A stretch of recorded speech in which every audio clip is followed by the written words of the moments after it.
ખેડૂત જગતનો તાત, જીવતો જાગતો ભગવાન, એવી વ્યક્તિની વેદનામાં એના આંસુએ આંસુ પાડવાના હોય, આવી વેદના ટાઈમે વ્યક્તિગત સ્વાર્થ સિદ્ધ ન કરવાના હોય.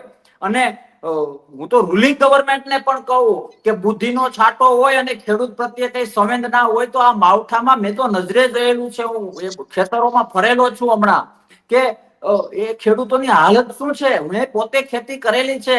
ખેડૂત કેટલા આયોજનથી રહેતો હોય કે મારી મોસમ આવશે તો હું એટલું કરી લઈશ, મારા બાળકનું શિક્ષણ, નાના મોટા દવા દારૂ કરવાનો હોય તો એ કોઈ પાસેથી એગ્રો વાળા કે બિયારણ પાસે કે કોઈ સામાજિક પેલી ખરીદી કરી હોય જરૂરિયાત માટે, એ બધું ખેડૂતનું એક વાક્ય હોય કે હું મોસમમાં આપી દઈશ. હવે મોસમમાં આવી કુદરતની થપાટ પડે, હવે એ તો આપણા હાથમાં નથી. અને આવું જયારે થાય ત્યારે માવતરે હાથ ઝાલવો જોઈએ, અને સરકાર એ માવતર છે.